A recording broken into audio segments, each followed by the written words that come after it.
सुषमा अंधारेंकडे जायचंय। सुषमा अंधारे 295 प्लस खरगे म्हणाले, वाटतं तुम्हाला हा विश्वास इंडिया आघाडीला 295 प्लस? निश्चितपणे हा विश्वास वाटतो ताई, आणि त्याच्या सोबतच ना त्याला 2-3 कारणं आहेत। आपण मगाशी काहीतरी सहानुभूतीचा मुद्दा वगैरे सांगत होतात।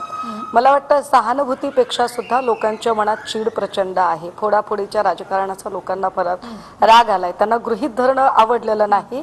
आणि त्याला म्हणजे महाराष्ट्रातलं जर विचाराल ना तर त्याला अजून एक कारण आहे बरं का।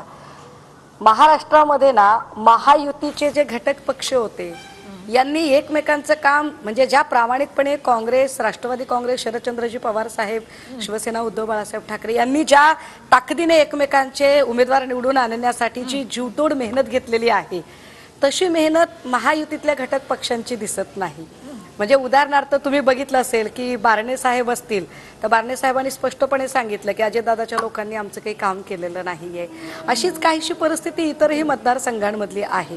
सो हे जे वेगवेगळ्या मतदारसंघांमधले जे किंवा आता लातूर असेल तर लातूरमधले तिकडचे रमेश अप्पा कराड हे लातूरच्या भाजपच्या उमेदवाराच्या प्रचारात अजिबातच उतरलेले नव्हते। आणि या फॅक्ट आपल्याला ग्राउंडचे कुणी लोक सांगू शकतील। तर मला असं वाटतं की स्वतः भाजपच्या लोकांना सुद्धा ही फोडाफोडी पटलेली नाहीये। त्यामुळे खरगे साहेब जो विश्वास व्यक्त करतात हा विश्वास मी तुमच्याकडे येते, तुम्हाला बोलायचं यावर, पण मला नक्की सुषमाजी यासाठी आधी मी